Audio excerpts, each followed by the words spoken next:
Welcome to the Undisputed Podcast. I'm your host, Joy Taylor. On today's show, can Jon Gruden deliver and make the Raiders contenders? Plus, Shannon explains why he thinks Tom Brady is a fake. And what should the Lakers do about the LaVar Ball distraction? Skip, Shannon, let's get to it. Let's get started with Jon Gruden. Nearly 20 years to the day after he was hired by the Raiders the first time, Gruden is back in Oakland. It's reportedly a 10-year, $100 million deal, which is the longest for a head coach in NFL history. He coached the Raiders from 1998 to 2001, and then he was traded to Tampa, where he won a Super Bowl. Let's take a listen to Gruden and team owner Mark Davis yesterday.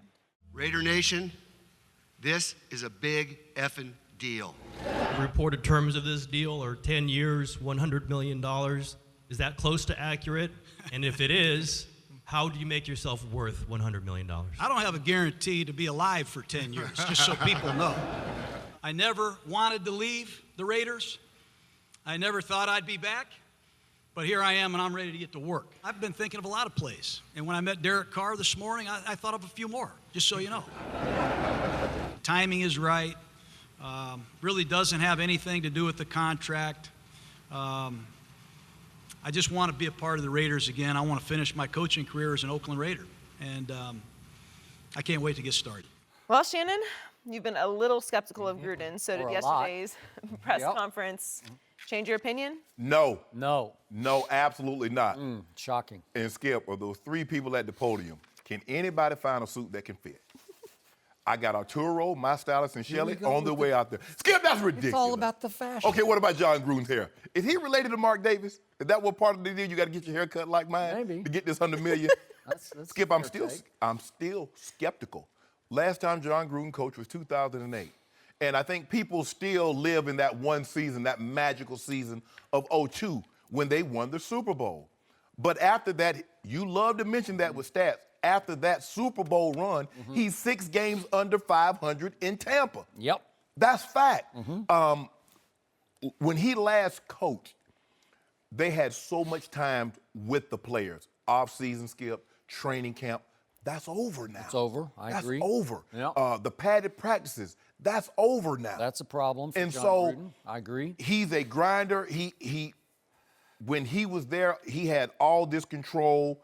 Now, Skip, the guys are different. When he left, there were a handful of quarterbacks, the Mannings, the Bradys. Those were really the only guys that had a brand. He's coming back. Every offensive skill player think they are a brand. There are some defensive players that think they are a brand. And there's this thing called social media now, Skip. That's the game changer.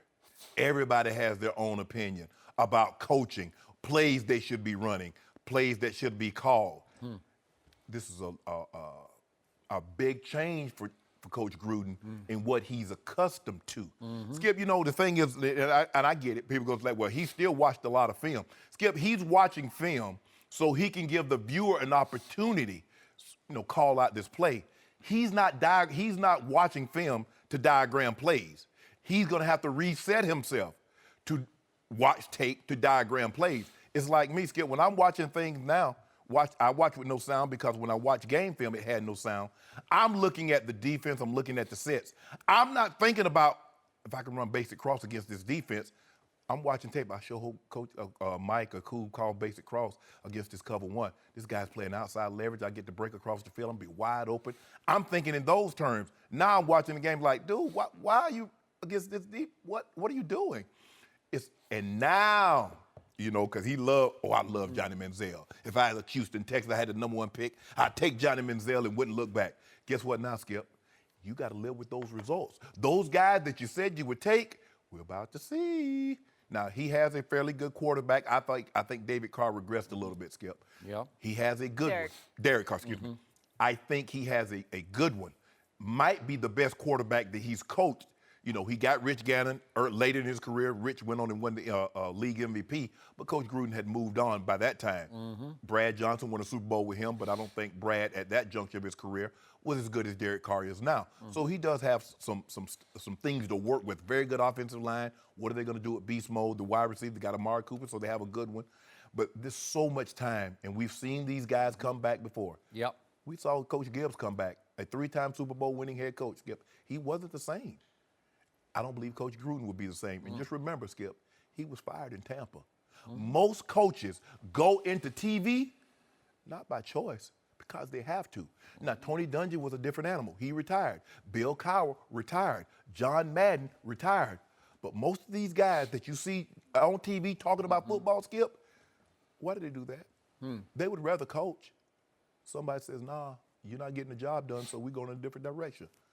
I wish Coach Gruden all the best, but a lot of time has changed. I'm 50-50. I'm lukewarm on this.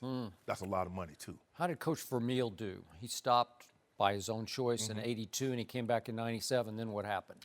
'97, he was 4-12. The next year, 5-11. Yeah, and then what happened? he stumbled on Kurt Warner. Oh, okay. Now, Kurt, can you tell people at home where Kurt Warner's at? What about Marshall Faulk? What about Orlando Pace? They got a gold jacket like me, and they don't work for Century 21. So, Dick Vermeil is the mentor of one Jon Gruden, and Dick Vermeil has been beating on Jon Gruden to give it one more shot. Don't wait another year, he says. I waited too long. Get your you-know-what back down on the field. So, the bottom line to this discussion is you are going to either be really, really right or you're going to be really, really wrong, because with Gruden, trust me, I know him. There's no in between. Right. This is either going to be immediately great or it's going to be very quickly an all-time disaster where you will be able to sit back and say, you know what, out of touch, out of time, out. Like it just didn't work. What will you determine success to be? Well, you'll see it right away because this is still a pretty good football so team. Super Bowl. Not a Super Bowl, but you're going to see results. Oh, $100 million? You're going to see immediate results. They'll be better than they were this year because they weren't very good this year, and everybody thought they were going to be really good this year. So for $100 million, I'm buying better than I was last year? I don't think the money matters. In fact, It matters. Mark Davis said he's been chasing Jon Gruden for 6 years, that 6 straight years he made trips down to Tampa to try to talk him out of the ESPN. And each Monday year Night he Football. went up by $1 million until he got to 10 per year, and Jon Gruden You said, resent that? You jealous of it? Skip, I don't stop know. it. I think he'll be worth every last penny of that. Unless he brings them a Lombardi, he's not worth I it. think he will bring them a Lombardi. Then. Well, and I then think I'm going to be wrong. I think his design is on 2 years because it sounded to me like he was saying yesterday that he came back only because there are 2 more years in Oakland. He wasn't talking about Las Vegas. I'm not sure he even has any designs on Las Vegas because Jon Gruden, again, maybe I'm not objective, maybe I should disqualify myself. I know him pretty well. And I like the heck out of him, and I still believe in him as a football coach because I've told you before, I covered his team in Oakland, and I covered Jimmy Johnson's teams early on in Dallas. He lasted 5 years. They're both short-timers because they got short fuses that can explode good ways, bad ways. And in this case, Jon Gruden, to me, created a force field in Oakland unlike any I had experienced except for that one in Dallas. Right. Those 2 guys they just spill charisma. There's something about both of them. When Jon Gruden would walk into a TV studio, he would just take it over. You know how he is. Yeah. That's who he is. He's very personable. And I've never seen a better coach fit than Jon Gruden in Oakland because he's got that Chucky persona. And they were all talking about it yesterday. We're talking about the horror movie doll Chucky, if you don't know him, but Jon looks like him, and he's got that little snarl just like Chucky does. And I think he is Chucky, like he's got Chucky in him. And I love what some of the ex-players were saying. Jerry Rice is saying Chucky is coming, and he was actually warning. Yeah, 49er. What are you talking about, Skip? He shouldn't be weighing in. Well, he got to a Super Bowl with the Oakland Raiders. Skip. Right? He was there. He was Skip, on the scene. What do you know Jerry Rice for? That's like saying you know Joe Montana for the Chiefs. Well, Jerry's got half and half in him, I guess, because he was there. Jerry Rice is saying, you better be ready for it, Oakland Raiders, because he can either be your best friend or your worst enemy, and that's this guy. Yes. So to your point, these kids with social media and brands, they're going to get challenged the way they've never been challenged, and they're going to go north or south. As Charles Woodson said, great Oakland Raider, he said, either you're in or you're out. If you don't respond, you've got to go. Well, it's going to be that my way or the highway right away next year. Because you know the problem is, Skip? They see him as a TV They analyst. do. And Yeah. the people don't realize They he don't was- know. Exactly. You want to talk about in your face? Yes. Because I've seen it up close in my face. Yes. I know how he can be because he's the charming Chucky figure on TV. Yes. It's all fun. Right. But he can be the horror movie Right. Chucky too. Right. So the point is that when you step back from this, you say, okay, like I'm mystified and sort of amused by your take, and it's everybody, not just yours, but you're espousing it, that he's been away for too long. I'm going to remind everybody that for the last, what was he on ESPN, 9 years? Yeah. 9 years, all he did was get inside the heads of current players and coaches. I've never seen a coach have the ability to study the game, except for maybe a John Madden, but he could study the game because what did they do every Sunday before the Monday night game? Where were they? They were on the scene, sitting down with the coach and the stars of the team, Right. where he could pick their brains and get inside their heads. Right. And then what did he do before every draft the last 9 years? He had the ability, the capability of getting inside the heads of every potential high-pick quarterback in that draft, right? Right. So every kid who's come along who had a chance to be drafted high has spent quality time with Coach Gruden at his quarterback school. But now you don't have unlimited, unfettered access. All right, I got you it. got limited access to those But don't guys. tell me he's drifted away from the game. He's been studying the game up close, not just game film. He's been getting inside the heads of today's players and coaches. But Skip, he's studying the game to be able to break it down. He's not studying the game to come up with game plans and how to win a game. He's not thinking about how the Raiders are going to win. When he was a TV analyst, he's not studying game tape to see what he can do against this defense. He's just breaking He's it down. thinking about it. It's in his blood. His father was a coach. And who's going to call the plays? He's going to call the For plays. $10 million, he better clean up too. He shouldn't have an offense or defensive coordinator. As a matter of fact, he should call the defensive signals also. I believe he will come back as a better coach than he left Oakland, because clearly he went and won a Super Bowl the next year in Tampa, and then they drifted. But why did they drift? What has been John's biggest problem, his biggest issue, his biggest fatal flaw is he's never had that quarterback. Why right? couldn't he find one?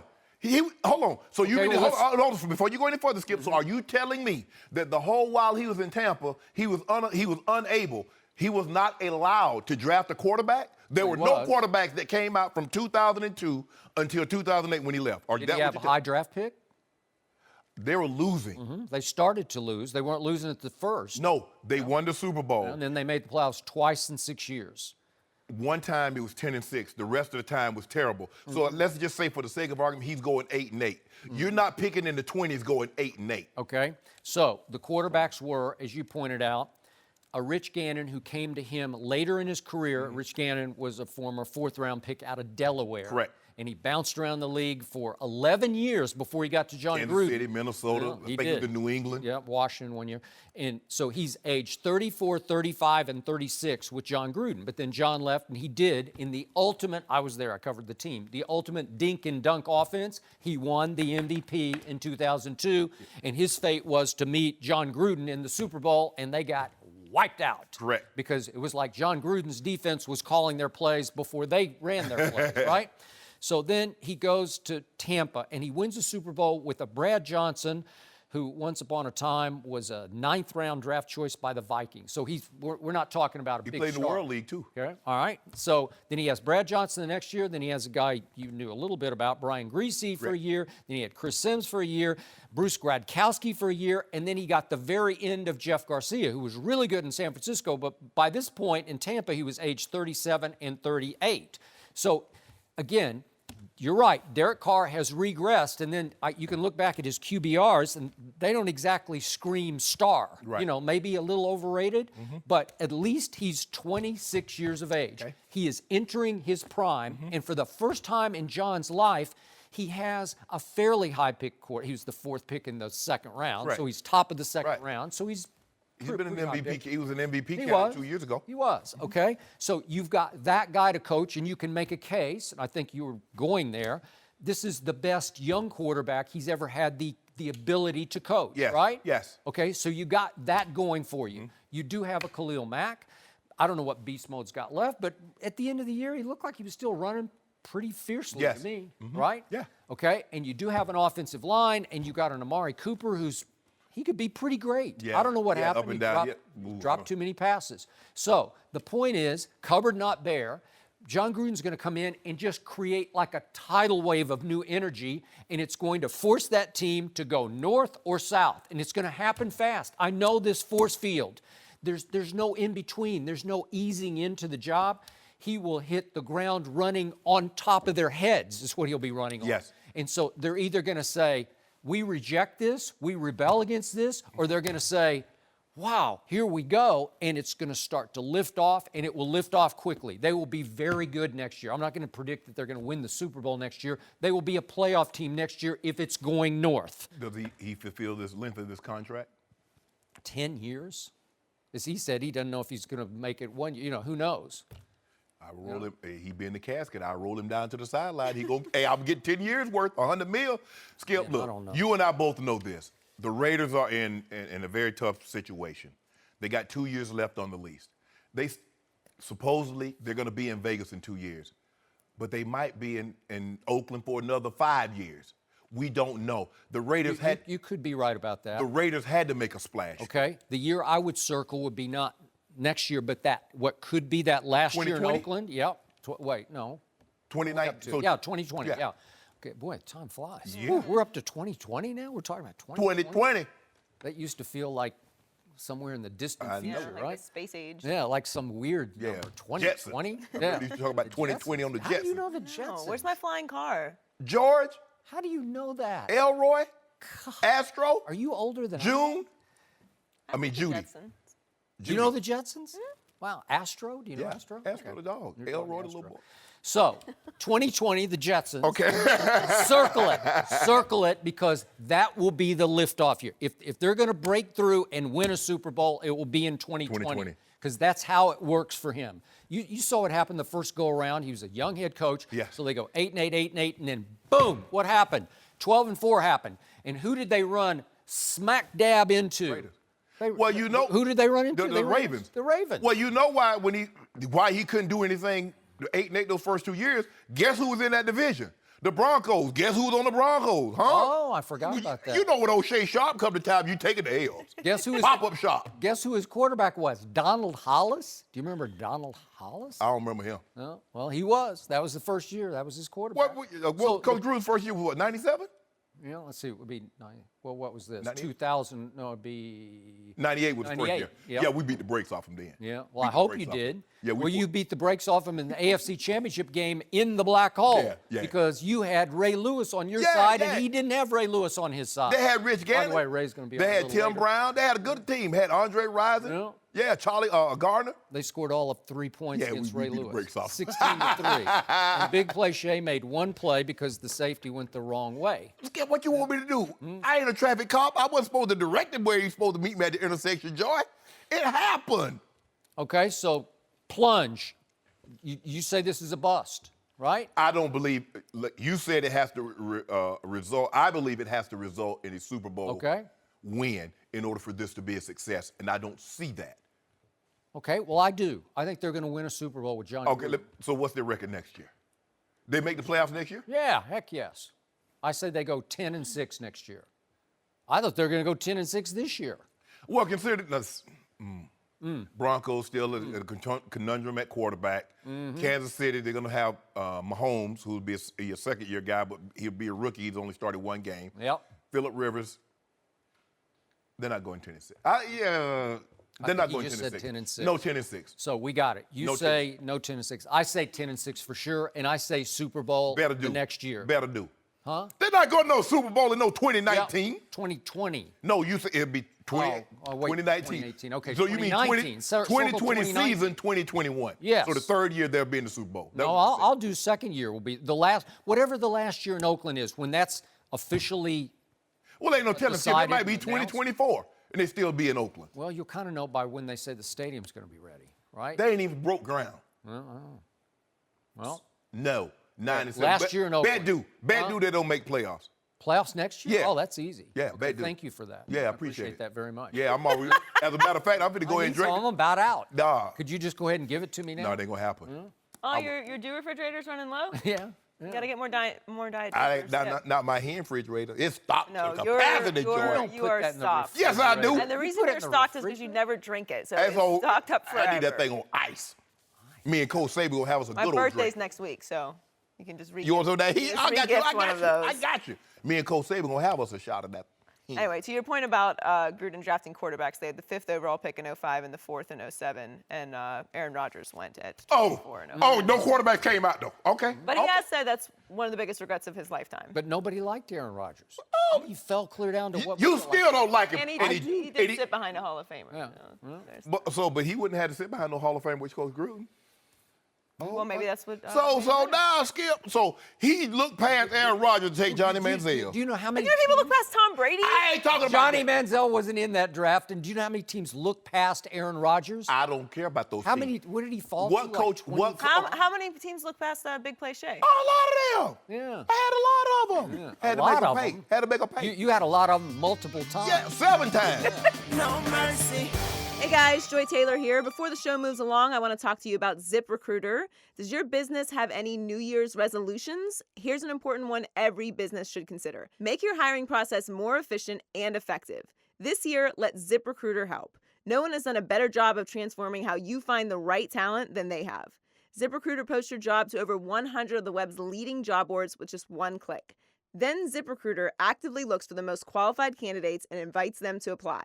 They even review every application to identify the top candidates so you never miss a great match. That's why ZipRecruiter is different. Unlike other hiring sites, ZipRecruiter doesn't depend on the right candidates finding you, it finds them. No wonder 80% of employers who post on ZipRecruiter get a quality candidate through the site in just one day.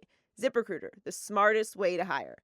Find out today why ZipRecruiter has been used by businesses of all sizes and industries to find the most qualified job candidates with immediate results. And right now, listeners can post jobs on ZipRecruiter for free. That's right, free. Just go to ZipRecruiter.com/undisputed. That's ZipRecruiter.com/undisputed. One more time to try it for free. Go to ZipRecruiter.com/undisputed. No mercy. The Cowboys went 9-7 and missed the playoffs this season. Dak Prescott threw 13 interceptions after throwing just 4 last year. Cowboys VP Stephen Jones said the offense will be more Dak-friendly next year, adding, quote, "We have to make sure everything that we're doing gives Dak every opportunity to utilize his skill set and get the most out of him." We're joined by Fox NFL analyst Greg Jennings. Welcome, Greg. Good morning. Good morning. Good morning. Is it a good idea for the Cowboys to change the offense for Dak? Absolutely. Absolutely. And what this means is turn around and give the ball to Zeke. In 2016, their rookie year, he was a game manager. He wasn't asked to carry the load. He wasn't asked to throw the ball down the field 20 yards and be accurate and do those things. And it was easier because they played with the lead all of his rookie year. You don't have a lead. The pressure now mounts up. It's on you. We saw when Ezekiel Elliott was not present, he threw 4 picks. 5 picks, no touchdowns. All of his rookie year, he only threw 4 picks. This year, he throws 4 pick sixes. Huge. So Skip, you see this? Skip, look over here. I'm not going to. The type of game. It's my turn. The type of game that he was asked to play as a rookie versus what he was asked to do as a second-year player was different because I'm asking you to now, the playbook has expanded. I want you to move the ball downfield. I want you to see a variation of coverages now. We don't really have play action pass because our offensive line is a little banged up. Our running game wasn't the same as your rookie year. So we need you to do a little bit more. All this means is, Dak Prescott, we need you to just manage the game. When we asked you to manage the game as a rookie, you were able to do that. What is this, a comedy? This hurt. No, it's not. It's not. It It hurts. hurts. When you look at Greg. his stats, completion percentage down, interceptions up, yards Per attempt. yards per attempt down. He was 4th in the league in Tell me yards when per it's my attempt, turn. about 8 yards per attempt.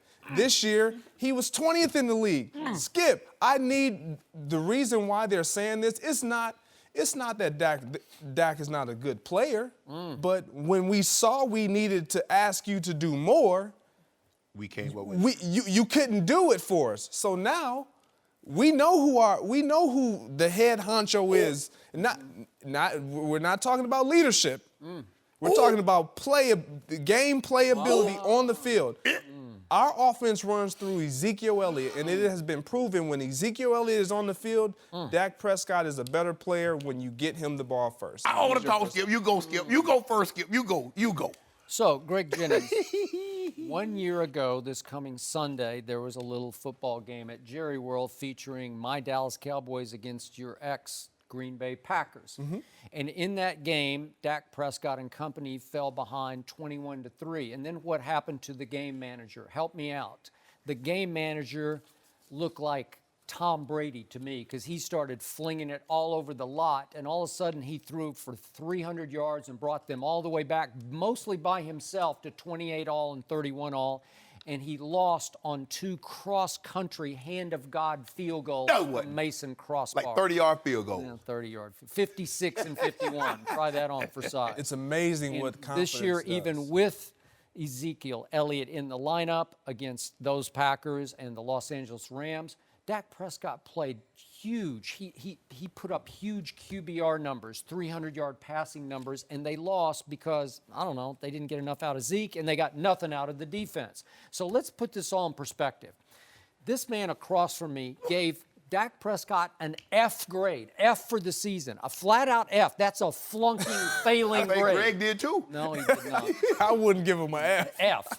And yet, in QBR, my favorite stat, really tells you what a quarterback, how he performs with both his legs and his arm and in crucial spots. His QBR fell from 3rd a year ago all the way to 4th, 3rd to 4th. And only 2 quarterbacks have finished in the top 4 the last 2 years. Only 2. Guess who they are? Tom Brady and Dak Prescott. So that F grade came because Zeke missed 6 games, and Sean Lee missed 5 games, during which the defense, especially in the second halves, turned into the worst defense in pro football. And meanwhile, the #1 receiver for the Dallas Cowboys turned into, even by your estimation, the biggest disaster in pro football. And repeatedly, Dak Prescott was forced to force the football to number 88, who's no longer there for him. And he led the NFL, did Des Bryant, in drops and tantrums. And you got to put up with that mess. And your only check down option that's left to you is number 82, a guy named Jason Witten that he says he could outrun now. Right now, in his dress shoes, he could go outrun him right now.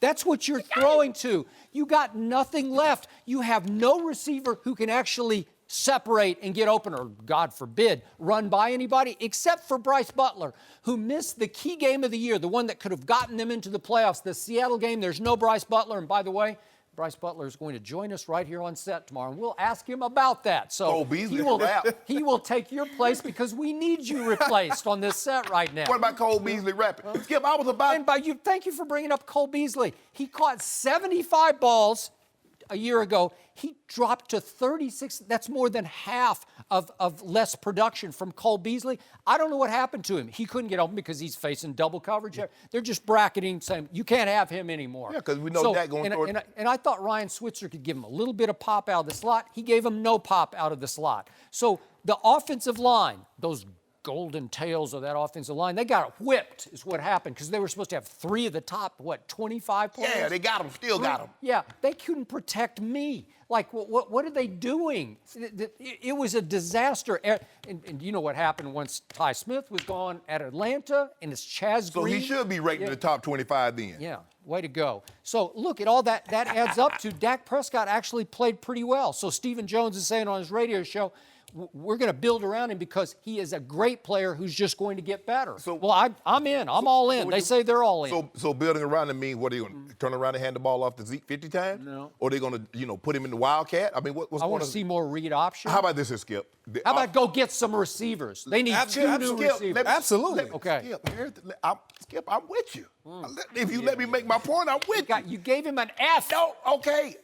He got enough last year. He has to take the class over. Maybe he can get an A this year. That's what we got to do, Skip. I mean, I just can't pass you because that's going to be on my grade. That's going to be on my resume. You hear about all these teachers, how they just pass the kids, and then the kids get out of school and can't read or write. That's not the kind of teacher I am, Skip. But anyway, as I was saying, here's the thing. You got a great offensive line. You got Zeke. Do you? Yes, I still believe they're a great offensive line. They had injuries in and out of the lineup. Okay, you got Zeke coming back. Hopefully he's going to keep his nose clean, keep his head on right. Zeke's going to be ready to play. I believe Zeke goes and gets 1,700 yards next year. Skip, they says when you set goals and the goals are hard for you to reach, you don't change the goals, you change the steps in which you're trying to achieve those goals. Don't change the offense, change the pieces in the offense. Okay. I told you last year, you should have got rid of Dez. Because Okay. here's the thing, Skip, this is what you do. You catch small fish fishing around the edge. The big fish are in the deep. And unless Dak can throw the ball down the field deep, you're not going to get no big plays, you're not going to get big points, and everybody's going to crowd the line of scrimmage, and you're going to have to do nothing but check the ball down. So, Skip, I agree with you to an extent. I don't think there's anything wrong with the offense. I think they need to get pieces to put in this offense to let Dak throw the ball down the field. Now, I still believe that the engine that churns this offense is that old 2-1 for the po one, Zeke Elliott. Because when he gets going, now next year I'm going on record, Zeke's going to get 1,700 yards. I'm going on record. How about 2,000? I'm gonna say they're gonna win the division. I'm gonna say they're gonna win the division because Kirk Cousins is gonna be in the AFC West with the Broncos. That's what I. Wait, you're already picking the Cowboys to win the division next year? No. Oh. Y'all probably tired. You know, Carson. He's Is he coming going back. his way? I Is he think going he's his way? going to be okay. Y'all trading for him? No. Now, if y'all trade for him, y'all No. going to the Super Bowl. No. You told me you're gonna stay in Philly? But, Skip, I would not change this offense. This is a very good offense. You just need some pieces. Skip, you got to get some people that can get the ball, that can get down the field in a hurry. Without question, I agree with you 100%. I agree with what you're saying as far as they need to add pieces. They need to get rid of some of the guys that they have that weren't impactful the way they thought they would be. And when I'm talking about Dak Prescott, he's a good player.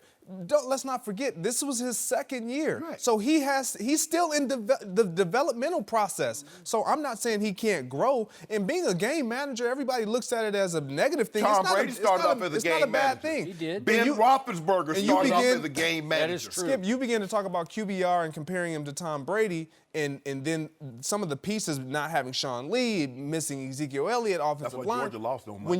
When you look at Tom Brady, last year he didn't have Gronk for a great portion of the deal, and then for the rest of the playoffs. And Missed the last 8 games. Edelman, he didn't have him all this year, but he's not there yet, where he, as a quarterback, can elevate the level of play of everyone around him. So until he gets to that point, then that's when everything really dictates on how he performs, and let's let him throw the ball, let's let him. But Ezekiel Elliott, when he's in the game, he influences the game. sure You he talk does. about the Green Bay Packer game when they came.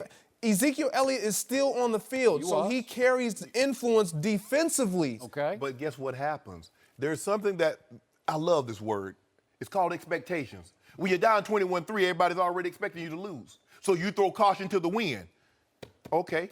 When all these games swung in the balance this year, when you had no Zeke and you could have, and everybody was expecting you to carry the load, Skip, he dropped the mail. You had no Dez. You had no Cole. Dez was there. You had nobody. They were there. You told me you can't get it. He What couldn't you- separate. Skip, How many you led the league in drops? Skip, okay, well, until Jerry get away from this undying loyalty, you got to get players that can generate points, that can get down the field, and unfortunately, these guys cannot, Skip. I know. Why is that my fault? I'm trying to help Dak. I want to see Dak be successful. I want the Cowboys to be good. I got my Cowboys colors on today. Look at this. With the type of running game that they have, there is no reason why Dez Bryant None. and these guys on the perimeter None. shouldn't be having great games. And they have one-on-one looks every single week. Single high. When 21's in the backfield, you got one-on-one. You got 88 in single coverage every game, every Yeah. play. And he has to be better. It has to be. And That's Sean unfortunately, Lee's fault I'm- that I'm Dez looking- can't get open. I'm looking at the first round of the draft and the mock drafts. After Calvin Ridley, there's really Yeah. not another receiver. I was hoping they'd draft somebody in the first round. Well, After Monday night, and I'm not even sure Calvin Ridley's that guy. Huh? Oh, The freshman took the game over. All I know, hey, we loaded that freshman. I mean, Skip, if you play against Alabama in practice, you don't go start for anybody else. And so when they get their chance, they shine. I blame Sean Lee. Because if they had Sean Lee, he would have snuffed that play out. He would have let that. He would have let that. He'd say, "Hey, get your hands on the guy and safety get wide." You know what? If they'd had Sean Lee, then Nick wouldn't be saying, we didn't think we could stop. What? Yeah. Georgia? I mean, Oklahoma shut down Georgia. What are you talking about? 5 titles in 9 years. Greg, Never thank been you done. for joining us. Tom Brady and the Patriots don't play the Titans until Saturday, but he's already had a very busy week. First, Brady refuted an ESPN report that there was a rift between him and Bill Belichick. And now the normally private Brady will have a documentary series about his personal life called Tom vs. Time, released later this month. Let's take a look at the trailer. There's a warrior spirit about me. I'm always in competition with myself. You know, I have to say, I don't think I've ever met anyone that loves to do something as much as he loves football. You don't want to make sacrifices for your sport, but when you have a family, you do. When I see myself out there, I feel like, man, I still do this and I do it better than I've ever done it, so why should I stop? Shannon, do you like this idea? Really, Skip? Yeah, really. Now he wants to offer us a glimpse into the side of Tom Brady. And why is that, Skip? Can you tell the people at home why you think Tom Brady No, wants to? you tell him because you're going to be wrong. You know why? Yeah. What's he selling, Skip? People will always open up if they're pitching something, Joy. Got a book, got a movie, in this case, a docuseries. Really, Tom Brady? Now you want to tell them you spent the better part of 18 years being private. It wasn't until you started trying to promote these health and wellness centers, the TB12 method. Now all of a sudden you want to open up. I want to show you what's in my refrigerator. See, I got avocados. I got cherry tart juice. Really? Ugh. First of all, Tom Brady, every great athlete is in competition with himself. He's competing against a younger version of himself as he ages. Don't compare other athletes to this guy. I'm This saying is the greatest all ever. great athletes compete with a younger version of themselves as their age because that's what they're compared to, Joy. The numbers that they put up in their youth. LeBron, people are looking at LeBron, they're like, hold on, how? Because they see the younger version of what he's doing. They say, well, hold on. This guy is doing the same thing at 33. Wait, are you putting LeBron James in the same sentence with Tom Brady? Seriously? Skip, stop. No, you stop. Stop it, Skip. Well, one guy's won 5 Super Bowls, the other guy's lost 5 finals. So I just want to make sure, just so I'm hearing you correct. So whomever has the most titles mean they're the greater of the athletes. In this case, yes. So just in this case? Yeah. Okay, Yeah. cool enough. Okay. Next. That's ridiculous, Skip. But anyway, I've always felt that people should be them true selves, who they are. What you see is what you get with Shannon Sharpe. I was this way when I played. I'm just the way I am. You know, I'm toning it down a little bit. You know, I can't really turn it all the way up. Instagram, Twitter, Yeah, if you follow Facebook. me on Instagram, you get. I get crunk a little This bit. is like work, Shannon. Yeah. You know, this is, okay, how about this, Skip? What you see right now is Shannon Sharpe. Now, when your boy go home, that old Shay Sharpe be on that thing, I gotta get the cut up. I get to let my hair down. I put my stocking cap on, and I get to be me. That's me.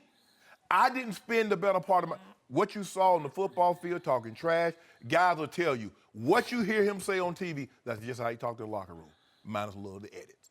This is what you see, what you get. Now, all of a sudden, I got a book, Joy. You want to buy this? Let me tell you something about me, Joy. You know, I'm from Glenville, Georgia, grew up in a family of 3, blah, blah, blah. I'm going to tell you all that stuff because I want you to buy this coffee mug from me. And it's a bunch of bull. Fake. You know it and I know it. Fake? Yeah. You're saying Tom Brady is fake? Fake. That's the most outrageous thing that ever Fake. came out of your mouth on live television. Fake. And it's the wrongest thing that ever came out of your mouth. He wants to open up only after he started to pitch something. So what happened in year 10? Why did he open up, Skip? What happened in year 15? Why didn't he open up, Skip?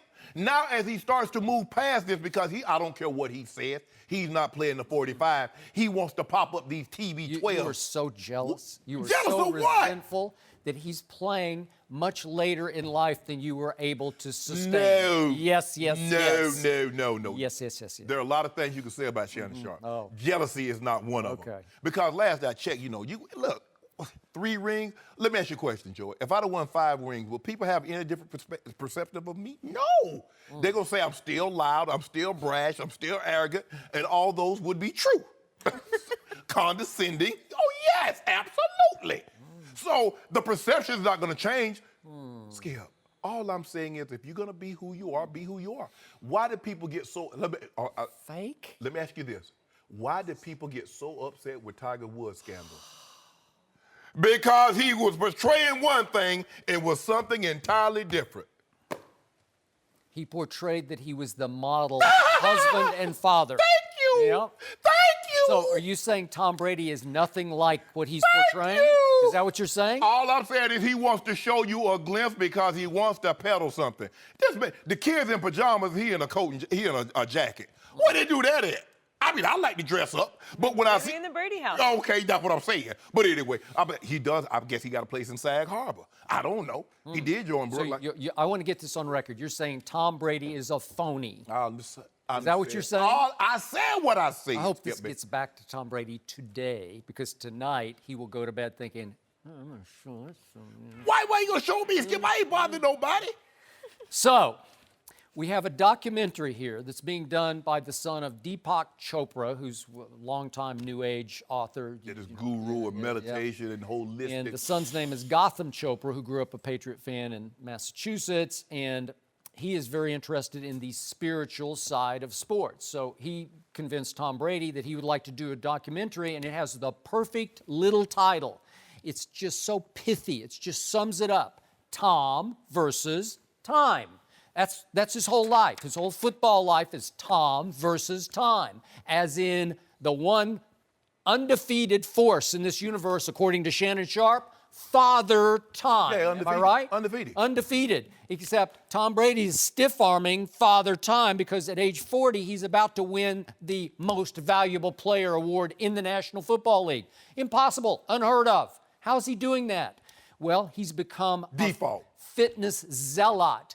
He believes in his trainer and his trainer's fitness philosophy called pliability. So he is willing to share all of the secrets, man. He's just laying it out. He did a book, and now he's doing a documentary. This is how I'm defeating Father Time so far.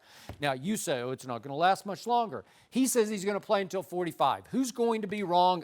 When it comes to Tom Brady, that's the one guy in sports I don't bet against. I'm betting with Father Time. I'm putting all my chips on Father Time. So the point is that this is vintage, just real, raw Tom Brady. He's showing you who he is. This is where he lives. He is a fitness zealot. It's become spiritual to him. And again, the one thing I don't love about any athlete later in his career is when he starts talking about, and there's a quote that I saw in the press release about, yeah, it's time for me to think about the whys of life. Well, you know, in your game, if you start sitting back thinking about the whys of life, it's not a good thing to let those thoughts go in your head, because you'll finally wake up one morning and say, why am I playing? doing?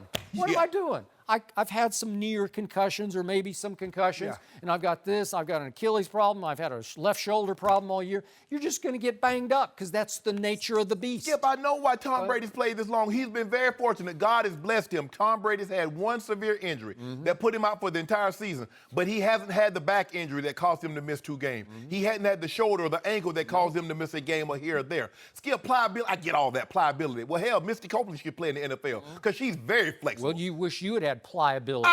You might still be playing. I tell you what, I bet you everything I got in my bank account than what Tom Brady got, that I'm more flexible than Tom Brady. Put something on that. I'll put that on it right now. That's absurd. I bet you. Shannon.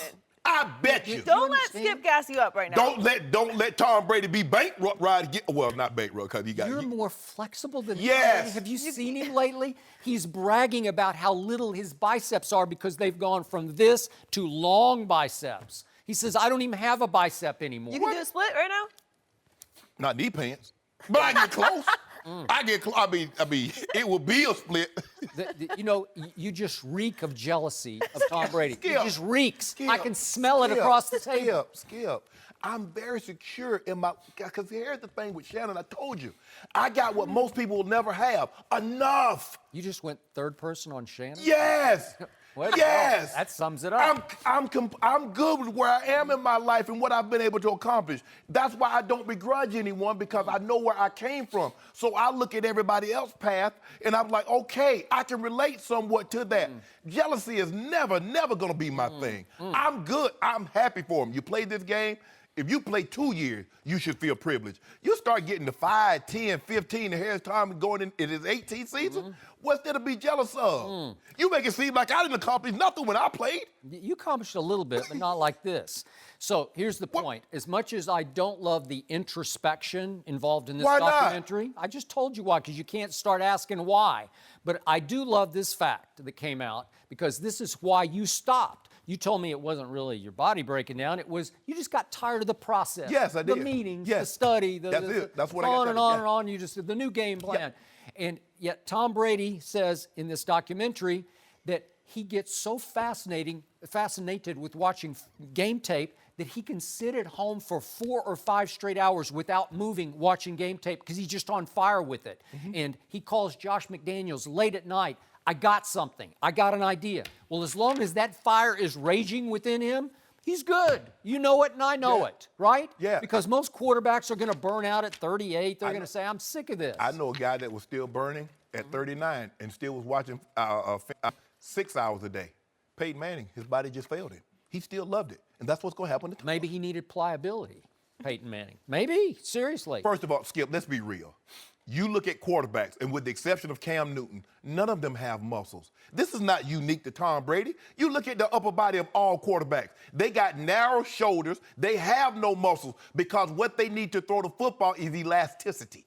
So this is not unique to Tom Brady. Oh, pliability. Boy, Joy, I can't even believe you, Joy Taylor, that Skip Bayless got you up here gassed up believing that Tom Brady is... I'm not flexible at all. We know that. We know you the fence post. Skip. What are you talking about? You're more flexible than Tom Brady. I'm more flexible, meaning... How are we going to prove that? Meaning I can get in more uncomfortable positions at a greater degree. Now it's a yoga thing. That's like, how else do you measure flexibility, Joy? It's a yoga thing. Let me ask you a question. How else do you measure flexibility, Skip? I do hot yoga too. I ain't got to get no hot yoga. No? I can sit down there right now and put my face on the floor. That's what I can do right now. Yeah, I don't need no hot yoga. Your only flexibility is in your schedule after the show. It's flexible. Skip, stop hating on me. And I'm tired of you trying to tell me I ain't accomplished something. I accomplished a lot. And by the way, who's the ultimate self-promoter in sports today? It's LeBron James. So he promotes. Does that mean he's a phony? No. Whoa. But LeBron is always selling something. Yeah. That's all I'm saying. Yeah. Call it what it is. He's always producing something or starring in something. Yeah, that man, he a movie star. Yeah. LeBron been in the movie. Okay. You saw him in the movie with Amy Sherman. Did a great train wreck. It's funny. I feel like you should do a video from. You know what? I'm gonna come out with me a book. It's called the SS Method. Don't take no trash. Take rocks. No mercy. Bill Belichick said he will, quote, absolutely coach the Patriots next season. This came after an ESPN report saying there is tension between Belichick, Brady, and Robert Kraft, which could lead to Belichick leaving New England. We're joined now by our friend and host here of we the go. I Am Rappaport Stereo podcast on Barstool. Welcome back, Michael. Glad to be here. Michael, what's your take on this Patriots rift? Listen, as much as I want to see the Patriots struggle, grovel, and be dysfunctional, I'm not going to do it to myself. I'm still recovering from what happened in the Super Bowl last year. The first half of that game, it's documented. I was screaming and yelling, ding dong, the witch is dead. And then by the end of the game, I was underneath my coffee table. This is just a bonding experience with the New England Patriots. This is like prayer. This is like meditation. It's white noise. It's another game. Whether or not Belichick coaches next year, whether Tom Brady, he's 40. I expect the Patriots. Unfortunately, and I don't like saying this, but I just know, like, I got to watch my health, Skip, at a certain point. I expect them to win the Super Bowl again. I'm not going to get my hopes up again. They have voodoo. Everybody knows they have voodoo. And I think it's garbage. I think Bill Belichick planted this story to try to bring the group together. It's like kumbaya, like everybody's against us, kumbaya, let's go kick some butt. Now, wait a second. How did they have voodoo? I don't know that. How do they have voodoo? Last year they had voodoo. Against Seattle, they had voodoo. That's voodoo. When you're down 28-3 and you win the Super Bowl, That's voodoo. So you think somebody's casting spells from their organization? Either they are, or remember like that episode of the Brady Bunch when they went to Hawaii and they found that doll? Like, there's something with there's New England, forget the New England Patriots, the Patriots way, the Patriot voodoo is what scares me. So as much as I want to see them all screwed up and yelling and pointing fingers and cheating and deflating and this coach shouldn't be here and this, I have no stake in the game. I want the New Orleans Saints to win the Super Bowl, but I'm not getting my hopes up with these Patriots. Gronk is healthy. Tom Brady's like a robot. He's literally like the Terminator. He's got no personality. He's got that chin, his hair. He's the only person in the world who hasn't lost any hair at 40. He's still playing. He has no sense of humor. He's like a Terminator. I'm not sure about the hair loss. I think there's. Yeah. Well, you know, robots are manufactured too. They make them lifelike now. Yeah. No team handles adversity like they do. Would you even consider this adversity? Well, I'm saying, I mean, it's like a fly. Well, someone chose to offer us a glimpse inside to what transpired, say, over the last couple of months, which normally we don't get an opportunity to see because they keep everything so buttoned up. Because even when you go do an interview, they bring you in, they sit you in a room, no windows, no ventilation, they close the door. You stay here until the person that you're coming, the person or persons that you're interviewing comes in. So it's not like you like, hey, would you like breakfast? Would you like something? Can we get you anything? You know, hey, no, that's not how they do it there. So to get a glimpse inside when they never offered that before is unusual, and that's why it caused the stir that it caused. But I agree with you. They will use this to bond. They go like, see, everybody wants our success to come to an end. Everybody's dancing on our graves, and guess what? Probably in Minnesota again, they'll be kissing Lombardi again. But hurts you, doesn't it? It does hurt me. Yeah. And you know what else hurts me? I'm hearing these chirpings that Matt Patricia might be the Giants coach. Now he might be a good coach. You like the Giants? I love the Giants. Okay, and that'd be a good coach. I think, but let me tell you something right now, Matt Patricia, wherever you are. I don't know what camera is. Yo, you come to New York, you need to straighten up, my man. Get rid of the beard, lose the pencil. This is New York. What if he put a pen back? Nah, you got to you're not a hipster unless you want to live in hipster Williamsburg, Brooklyn. Okay, you got to straighten yourself up. Take a shower, shave, and lose the pencil. We don't play that in New York. But he'd be a great coach. Other than that, he can't wear the hat backwards either. He can wear the hat backwards, but you got to spruce yourself up. Not as a head What do you coach. want him to wear? Not as a Fedora head and a coach. three-piece? You can't wear the hat backwards as a head coach. As a coordinator, yes. As a head coach, no. You can't do that, right? No. Fix yourself up if you're going to coach the New York Giants. So, interesting theory that you espouse about, well, maybe Belichick planted this story to reunite and light a new fire under his team, right? Or get more money. I believe he was but I believe he was the ultimate source of this story, second hand, third hand. I think it all's going to get back to the head coach. But in the end, it's hard to believe that he planted the story when the story screams that he sabotaged his own organization going forward because he gave away Jimmy Garoppolo for a mere second-round draft pick when he could have gotten a high one from Cleveland and maybe Jacoby more. Brissett for a bust wide receiver. Yeah, for a bust wide receiver. He just said, oh, you're going to order me to get rid of the kid that I love like a son, Jimmy G? Oh, watch what I do. I'm going to handpick the place I give him away to and watch him become a big success there. Well, that's just sabotage, so you should love this. What if Tom Brady saw the relationship between Coach Belichick and Jimmy G, and Probably he never did. had that relationship with Coach? That's Coach probably Belichick true. says, hold on, okay, you got your boy upstairs, See, this so is I got my this is real got my live own guy. Jimmy, riff. my guy. Hey, he be walking around with Jimmy. Hey, Jimmy, Yeah. come to my office later. Tom Brady's like, he never told me to come up to his office. Yeah. And then He's like the jealous son. And then Jimmy G turns around like, Listen, I'm not buying into it. When they came back from the Deflategate and the guy was suspended the first 4 games last year, they won. They were 28-3. I mean, what they did with the Super Bowl against Seattle. I mean, I'm not betting against the Patriots. You know It's why? like with Magic Johnson, Sugar Ray Leonard, and the Patriots. You don't bet against them. To your point about Matt Patricia was made by Bill Belichick, who coaches and strategizes all the defense. You know, that's all from Belichick. And what has Matt Patricia ever done to earn a head coaching job? But the point is, Tom Brady made Bill Belichick. I He lets agree. him get away with everything. He can ship out various, Players. Chandler Joneses and just say, we'll go with this. You can't even name anybody on the defense this year because you have number 12 on offense. Well, see, now that you said that, Skip Bayless, I'm leaning towards old Coach Saban as being the greatest coach ever. Because he doesn't do it with the same quarterbacks. All these coordinators leave, and the only thing there is old St. Nick. Huh. But old St. Nick went to the Miami Dolphins, who play pro football, and he just failed. And old Coach Bill miserably. Belichick coached at the Cleveland Browns. He failed until he found Tom Brady. He failed. And Phil Jackson found Michael Jordan. I mean, And like Shaq and Kobe. we could coulda, shoulda, woulda all day, but it's like this marriage that they have is not breaking up. Okay, it's going to continue going, and unfortunately, You're shook, Michael. I'm not shook. You said I was sick in the summer, and I realized, you know what? I didn't have a cold. I didn't have an infection during the Big Three. I was still reeling and dealing from the Super Bowl loss. You hadn't gotten over that yet. It took 3 or 4 months. your body I don't want has anything to covered. do with it. I'm not getting my hopes and expectations up this year. I'm not. Stay away from that voodoo. But if they do lose, Okay. yes. No mercy. Here's the latest on America's favorite family, the Balls. LiAngelo and LaMelo made their pro debuts in Lithuania yesterday in the Big Baller Brand Challenge. Back here in the U.S., Lonzo had 5 points, 11 rebounds, and 11 assists as the Lakers won their second straight. And ESPN's Ramona Shelburne reported that the Lakers are concerned that all of LaVar's talk is having a negative impact on Lonzo. This came after LaVar ripped Luke Walton again this weekend. We're joined once again by Michael Rappaport. This is Fired like up. shooting fish in barrel, right? It's easy work. Yeah. It's okay. easy work. If you were in charge of the Lakers, how would you handle this? If I was in charge of the Lakers, I would handle it like this.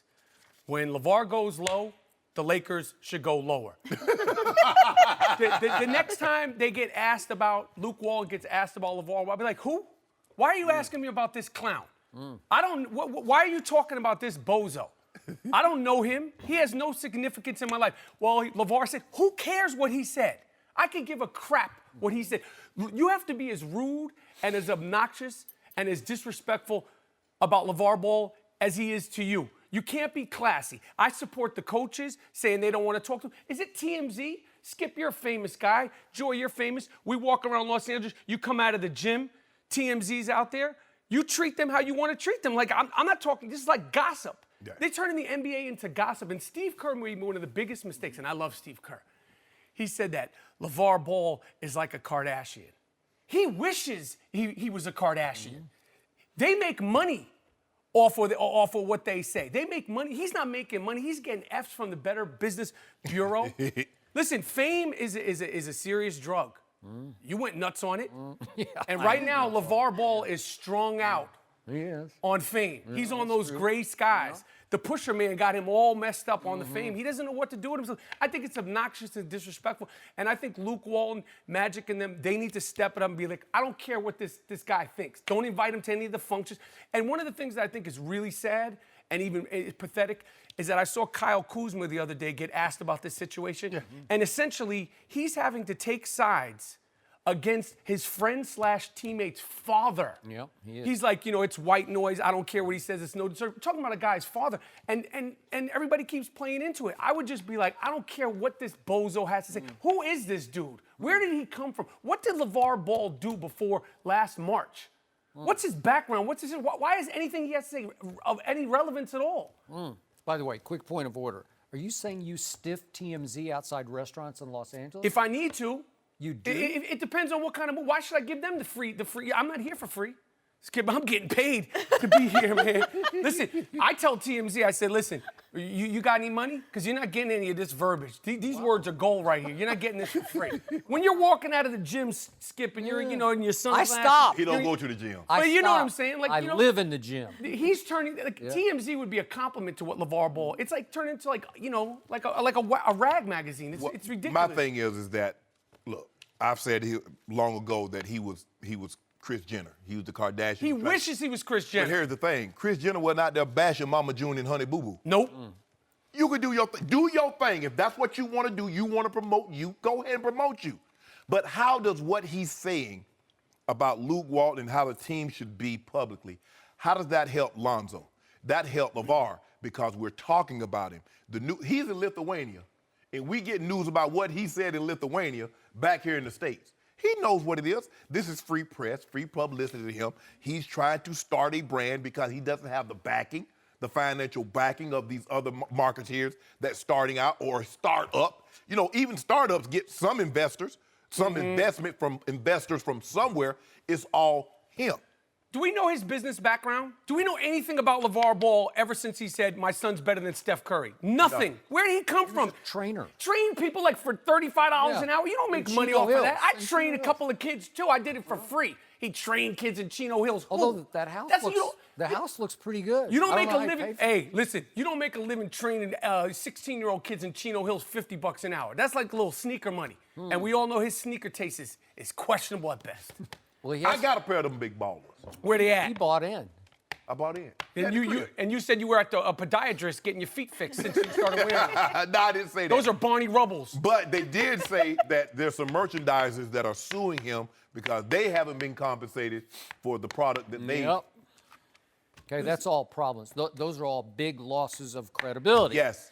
But Michael Rappaport, the reason the Lakers are forced to pay attention to what LaVar Ball says is because he is, whether you like it or not, the father of the number 2 overall pick selected by Magic Johnson, right? Yeah. Yes. So you can't help but deal with father who's very close with son, who looks up to father, and you can't help but think that what father says is coming from son. Exactly. Right? And okay? so that's a problem. I agree. So when he's saying they don't want to play for Luke and the kids don't like, where's he getting it from? He's getting it from Lonzo. So is Lonzo a snitch? So then you're putting your son in a bad situation. Okay. So you're dry snitching on Lonzo. It's like, how does this help? And everybody's, he's such a great father. Like, the kid is freaked out. You could see it in his face. Like, he doesn't want to. He's a little overwhelmed. And like, everybody's like, oh, he's a great father. Says who?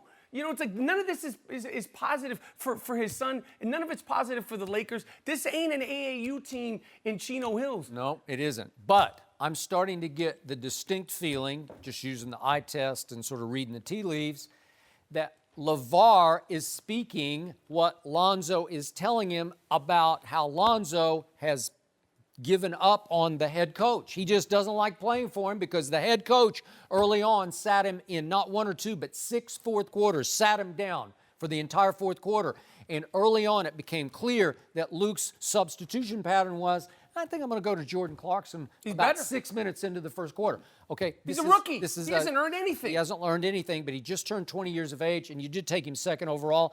I think he's still going to be really good. You have to give him some leeway. You have to let him make mistakes. You have to say, okay, what are we doing this year? We're going to figure out Lonzo. We're going to let him grow. But I thought you was trying to make the playoffs. Yeah, we're trying to win or now. Let him make mistakes. I think they're better with Lonzo on the court, and I can prove that. But you said there were 3 games where they had an opportunity to close that Lonzo came up small. And then what happened in the 6th that he missed? And all this disaster. And all this, he's 20 years old. Kristaps Porzingis is 22. Donovan Mitchell, who should be Rookie of the Year, he just turned 21. You don't make these excuses for anybody else except for this guy. Did you watch any Summer League? And I know he's going to say, it's just Summer League. Did you watch Lithuania? Okay. It's just Lithuania. It's like the Summer League was a joke. Did Donovan Mitchell play in the Summer League? He showed out.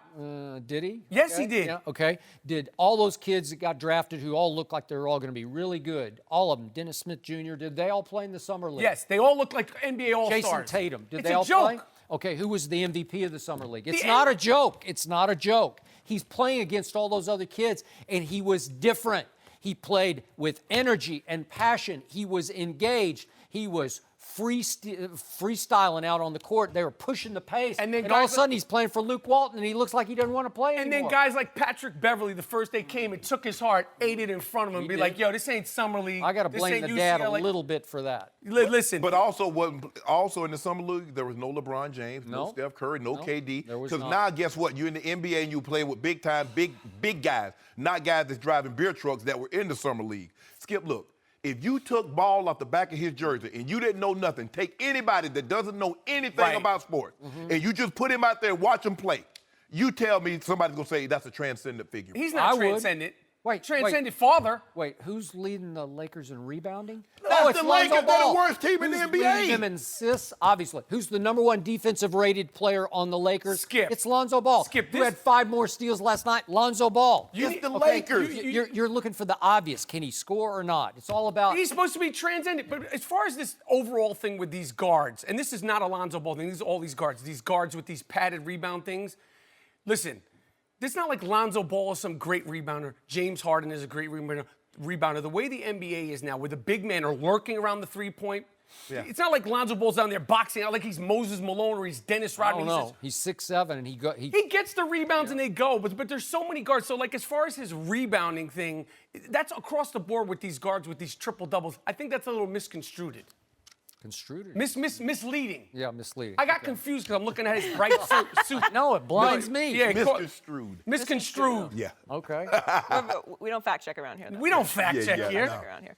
But if you look at his numbers compared to the other top 5 picks, they're almost the same. But he's supposed to be unbeevable. Yeah. He's is a rookie. unbelievable. We're just looking at him Unbelievable at differently what? He because can't of shoot. LaVar. He don't play any defense. He does. The pass. Look at his rating. Being a good defender and getting steals are 2 different things. The great Allen Iverson led the league in steals. Doesn't mean he was some lockdown defender. You He guys wasn't are just Bruce easily Bowen. amused. You got to see the points and the shots, right? He ain't Allen Robinson. Huh? He ain't Allen Robinson. a He's the rookie. on-ball defender. So is Jason Tatum. So is Donovan Mitchell. So is Ben looking Simmons. at him more. We are looking at him in a close. Blame his microscope father. because of LaVar. I ain't getting no sympathy. Because Yo, of you're LaVar. getting paid to be in the NBA. And You're he- 20. and- You're a professional. And neither do the Lakers because he came as advertised. This ain't no sweatshop. You're getting paid good. You don't get no passes here. It's the NBA. No. Where's Patrick Beverly? Get him on the show. He should be courtside every game. I know he's injured. He should be there. More dudes should have come at him Is like this an Patrick Beverly. intimidation factor? No mercy. Thanks for listening to the Undisputed Podcast. I'm Joy Taylor. Join us again same time tomorrow morning, 9:30 Eastern. We'll see you then. Fox Sports 1 of 1.